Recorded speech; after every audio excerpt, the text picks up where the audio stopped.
Hello, welcome, Cabbage here. In War of the Visions, let's look at all of the characters that are not ultra rare. These are the highest rarity characters, but in this game the SSR units and then lower rarity are pretty usable as well. So 2 months into the game, I'll talk about what I've observed, what I've heard other people talk about, and then which characters might be worth using and leveling up. And then I'm only going to talk about characters that were available at launch, so I'm not going to be doing limited time characters or newer characters. I might do them in a later video. But first here is Mon Doll, and then he's one of the best units in the game, so it's very nice that they hand him out. And then he's easy to level up as well, since he can always get his shards in the shop. Next up is Fina, and then her I wouldn't really recommend to use for farming or any high-level quests, but she has one skill that is very important, and that is Hagemasu, or cheer. This can raise the faith of your teammates, and if you raise the level of this to 11 or higher, it will be a permanent faith raise. So for your magic users in particular, you want to raise their faith. That way they will do more damage with their magic attacks, or more healing with their healing spells.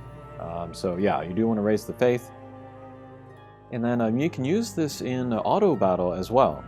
If you give the character that you want to have its faith raised the Love's Promise vision card, I can show you that right now. This one here, if you give it to this gives them passive provoke. So you can give that to the character, put Fina on your team, and then Fina will just automatically use Hagemasu on that character. And then if you bring a friend on your quest, and then you pick that friend as another Fina, then you can get maybe double faith during those runs. So that's very useful. Okay, continuing down the list, here is Inori, and then she might be the second best healer in the game. But yeah, she has the white mage, and then the green mage, and the lancer. Some support magic in addition to heal, raise, that kind of stuff. And then she's very beefy, defense-wise. She has a lot of innate resistances, so slash, pierce, and then projectile damage. Also blunt. She has 35% damage mitigation, and then magic 55%, so she's very tanky.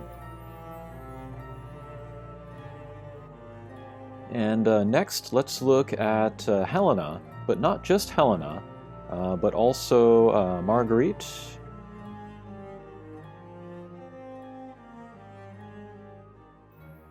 And Phoebe here. These are all time mages. And then the time mages are very important because their best skill is quick. Let's see if we can find that. There it is. This will automatically raise a teammate's CT gauge to 100, which means they'll automatically act next after Phoebe's turn. And so this can be a very great kind of a buff for your stronger characters so that they can get out more attacks more often. And then, yeah, lots of players, they use these time mages. My favorite is the Phoebe here, because she's SR, that's the lowest rarity of the time mages. So it'll be the easiest to raise her levels. And then her Trustmaster is really good too. Piece of armor that raises the speed, so that's nice. I can highly recommend her. Next up is Ol. Kind of similar to Fina. I don't know if I recommend actually using him, but he has, I think it's this skill here, yeah. This can raise the brave of the teammates on your team, and then he has this just from the very beginning, so you can even use him level 1, and then he will have this brave up skill. And then this can hit multiple guys at once, so you can raise, 2, 3, even 4 of your teammates' brave all together with Ol here. That's a samurai skill. And let's see who else is good. Here is Rairyu.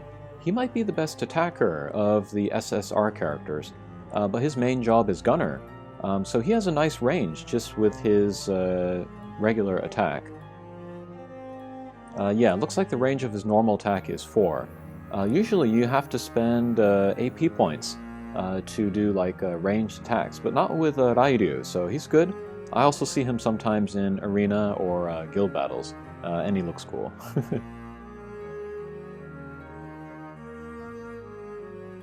Okay, next up, this is Vistral, and then him, main job Thief. And you can also look at here, this is Vajim, also main job Thief, and then Mia here, also main job Thief. And then the reason why you want to use these main job thieves is for this. This is Mug. You can attack and then steal in the same action. And you especially want to use this steal action in the Gil farming quest, because you can steal additional Gil turtle things and then get more gold from that. The thing is that if you do this on auto battle, then you don't have as much control over what actions they will use. But if you raise the level of Mug here, maybe to like 15 or 20, that increases the chances of them using it. And then also, generally your characters will do the attacks that do the most damage. So if Mug here does the most damage, they'll be the most likely to use that. Just to raise the rates that they will use Mug, you can refrain from getting other like top level thief attacks, so that you can raise the chances of Mug coming out even more. And then there's also Steal, of course. A lot of characters have Steal, but it doesn't do damage, so the chances of it being used are much lower than Mug. And then you can use Mia, and then Vajim, and then the other thief all on the same team, and then they will all Mug everybody, and so you can get a lot of gold that way. Okay, but I think that is a look at all of the non-UR units that might be worth using that are available from launch. And then for the second part of this video, we'll do a review of Zazan. And then Zazan's pretty funny. He's the only N-rarity character in the game. So he's available in the normal hatcher, or like a friend hatcher, or free hatcher. And then, so he's very available. And then since he's N rank, it's much less expensive to raise him to max. So I have him at max here. And then if you get him to 6 stars and then 5 crystals, you get his Trust Master, which is not great. But when it's early in the game and you don't have a lot of Trust Masters, something is better than nothing. So a little bit of HP. Probably the defense here. This is the best part of this Trust Master. But stats-wise, he's actually okay. About 1500 HP. That's maybe okay for like magic users or other support characters. Attack is pretty good at 300.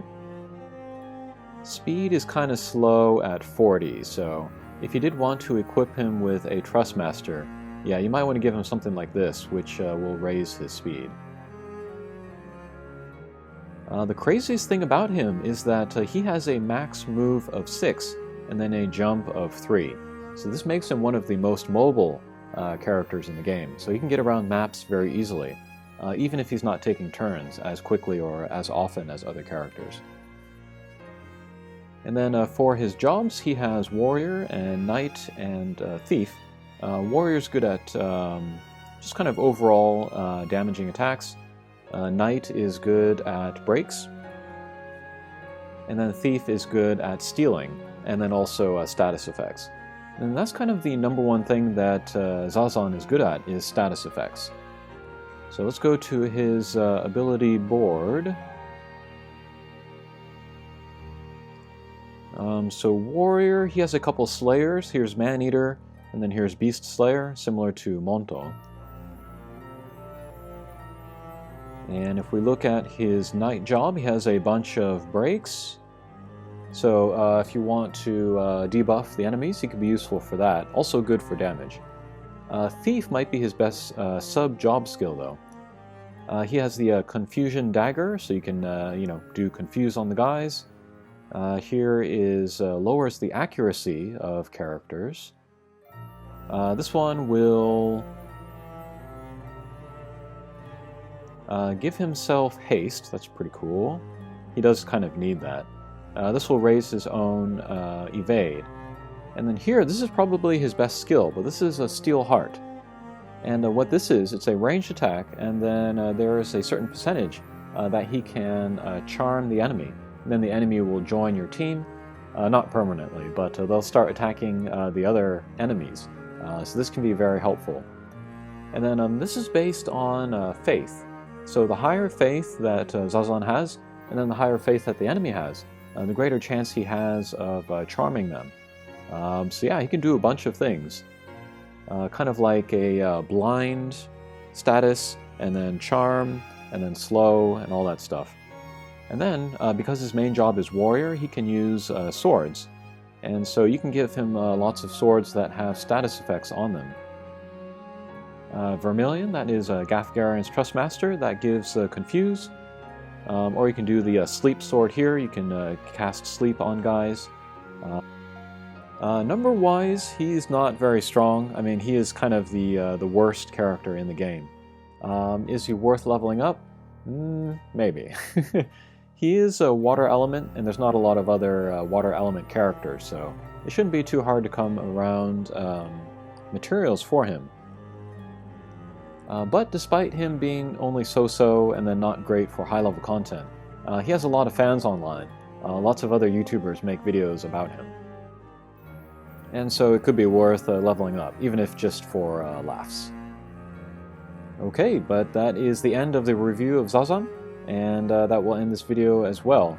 It's a really nice thing about this game, that the units that are less than ultra rare are still pretty good, and I'm working on a few of them myself. Okay, thanks for watching, and we'll see you again. Take care.